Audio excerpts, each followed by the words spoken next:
بسم اللہ الرحمن الرحیم۔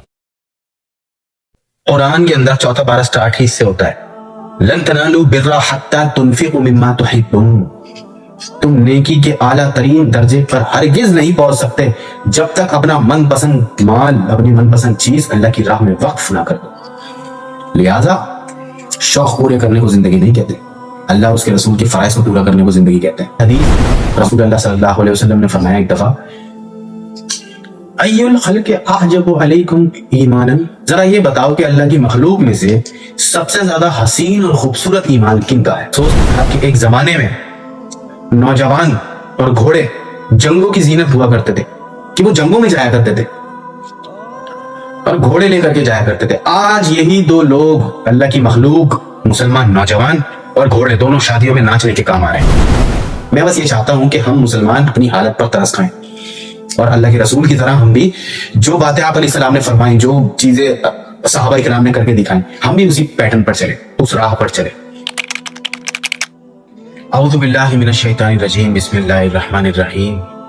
میں شہباز بن عبد الرحیم ایک بہت اہم ترین حدیث آپ لوگوں کے سامنے پیش کرنے کے لیے آج آیا ہوں، کہ جس سے ہمیں یہ پتہ چلے گا کہ ہم لوگوں کا ایمان اللہ کے ہاں، اللہ کے رسول کے ہاں کس لیول کا ہے۔ بخاری کی حدیث ہے، رسول اللہ صلی اللہ علیہ وسلم نے فرمایا ایک دفعہ، ای الخلق اعجب علیکم ایمانا، ذرا یہ بتاؤ کہ اللہ کی مخلوق میں سے سب سے زیادہ حسین اور خوبصورت ایمان کن کا ہے؟ ظاہر سی بات ہے، صحابہ نے جواب دیا، ملائکہ، فرشتے۔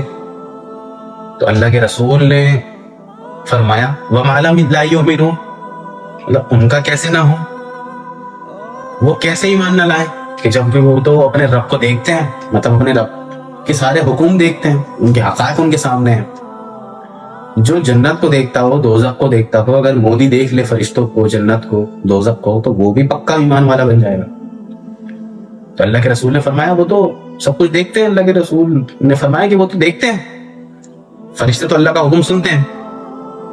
تو اس کے بعد صحابہ نے کہا، والنبیون، آپ علیہ السلام نے اس کا بھی رد فرما دیا۔ آپ نے فرمایا کہ نبیوں کو کیسے ایمان نہ ہو، وہ تم پر تو وحی نازل ہوتی ہے، نبیوں پر تو وحی نازل ہوتی ہے۔ اس کے بعد صحابہ نے فرمایا تیسرے نمبر پر کہ ہم، یعنی صحابہ، ہم آپ کے نبی کے ساتھی۔ تو اللہ کے رسول نے اسے بھی رد فرما دیا۔ اللہ کے رسول نے فرمایا کہ تم کیسے ایمان نہ لاؤ کہ تم نے مجھے پایا ہے، نبی کو پا لیا، نبی کے زمانے میں ہو، وہ دیکھ رہے ہو اپنی آنکھوں سے، معجزے دیکھتے ہو۔ تو اللہ کے رسول نے فرمایا کہ سب سے خوبصورت اور بہترین جو ایمان ہے وہ میرے ان بھائیوں کا ہے جو میرے بعد آئیں گے، جو مجھے دیکھیں گے بھی نہیں اور میرا کلمہ پڑھیں گے، جنہوں نے نہ کوئی معجزہ دیکھا، نہ قرآن کو اترتے ہوئے دیکھا، اپنی زندگی میں کچھ نہیں دیکھا، پیدا ہوئے اور صرف اس قرآن کو پڑھ کر وہ اپنا ایمان لے کر کیا ہے۔ اور وہ ایسا ایمان رکھتے ہیں کہ جس رب کو انہوں نے دیکھا نہیں، جس نبی نے ان کو دیکھا انہوں نے دیکھا نہیں، جس قرآن کو انہوں نے اترتے دیکھا نہیں، وہ اس قرآن کو پڑھتے بھی ہیں، اس امت کی بات کر رہا ہوں، یاد بھی کرتے ہیں۔ اللہ کے رسول نے فرمایا کہ میرے بھائی، تو صحابہ نے فرمایا کہ اللہ کے رسول ہم بھی تو آپ کے بھائی ہیں۔ فرمایا نہیں، تم میرے ساتھی، میرے بھائی تو وہ ہیں جو مجھے دیکھیں گے بھی نہیں اور مجھ پہ ایمان لائیں گے، یعنی کہ بعد والے مسلمان۔ آج 1400 سال، 1450 سال ہونے والے ہیں آلموسٹ اللہ کے رسول کو اس دنیا سے گئے ہوئے، لیکن آج بھی مسلمان اللہ کے رسول سے اس قدر محبت کرتا ہے۔ میں کہتا ہوں فاسق سے فاسق مسلمان جو سال بھر میں نماز بھی نہیں پڑھتا، شاید روزے بھی نہیں رکھتا ہو، لیکن اللہ کے رسول پر اگر بات آئے گی تو وہ اپنی بیوی، بچے، مال، جان، دولت، شہرت، گھرانہ سب لٹانے کے لیے تیار ہو۔ تو یہ ہمارا اللہ کے رسول کے اوپر ایمان ہے۔ ہم چاہے کتنے کمزور ہوں اپنے ایمان میں، لیکن اللہ کے رسول سے شدید محبت کرنا یہ ہمارے ایمان کی پہلی نشانی ہے۔ یعنی کہ اگر اللہ کے رسول سے ہم محبت کر رہے ہیں تو ہمیں بھی اللہ کے رسول کی کاپی کرنی چاہیے، تمام نوجوان۔ اور میں بات کہا کرتا ہوں بڑے افسوس کے ساتھ کہ ایک زمانے میں نوجوان اور گھوڑے جنگوں کی زینت ہوا کرتے تھے۔ نوجوان ایسے الفا میل تھے، کم عمر کے لڑکے ایسے الفا میل تھے، ان کی ایسی داڑھی تھی کہ وہ جنگوں میں جایا کرتے تھے اور گھوڑے لے کر کے جایا کرتے تھے۔ آج یہی دو لوگ اللہ کی مخلوق، مسلمان نوجوان اور گھوڑے دونوں شادیوں میں ناچنے کے کام آئے. یہ بڑے افسوس کے ساتھ مجھے کہنا پڑ رہا ہے. شاید یہی وجہ ہے کہ ہمیں بہت زیادہ کمزور ہو گئے. کوئی بھی قوم اٹھ کر کے ہمارے اوپر کمنٹ کر دیتی ہے, ہمارے نبی صلی اللہ علیہ وسلم کے اوپر کمنٹ کرتی ہے.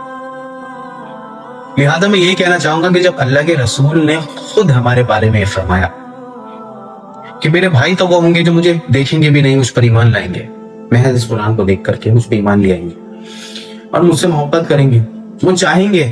یہ اللہ کے رسول کے الفاظ میں آپ کو بتا رہا ہوں. اللہ کے رسول نے فرمایا وہ چاہیں گے کہ ان سے ان کے مال, ان کا گھر, بیوی, بچے سب لے لیے جائے, صرف میری ایک جھلک دکھا دی جائے. اور ہاں, اللہ کے رسول سے میں اتنی محبت کرتا ہوں کہ میں اپنے ماں باپ, بیوی, بچے, گھرانہ سب میں لٹا سکتا ہوں اللہ کے رسول کی. یہ ہم ہر مسلمان کا ایمان ہے.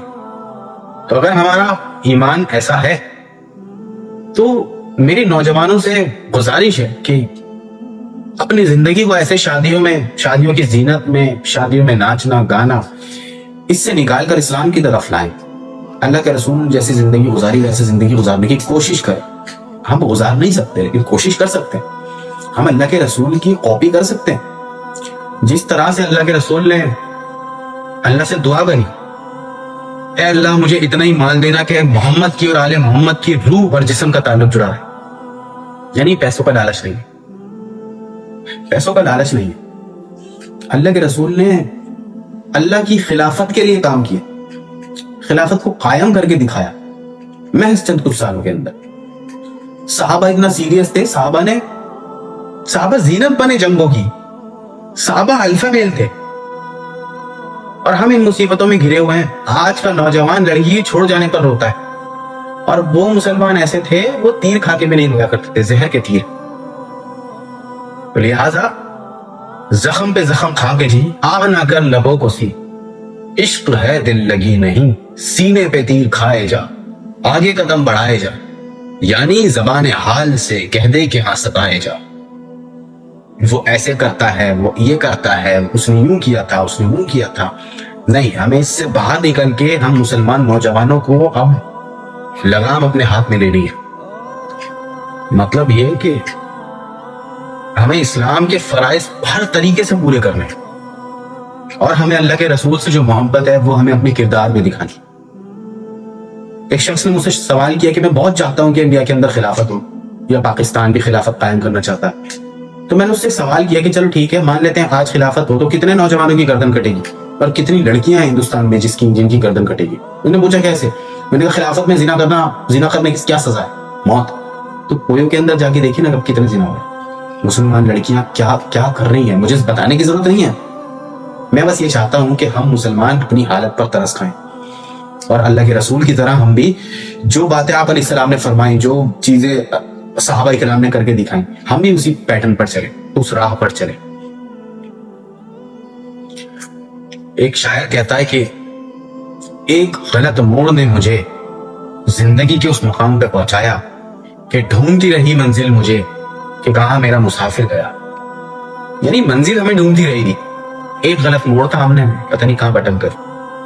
قرآن کے اندر 4 پارہ سٹارٹ ہی اس سے ہوتا ہے, لن تنالوا البر حتى تنفقوا مما تحبون.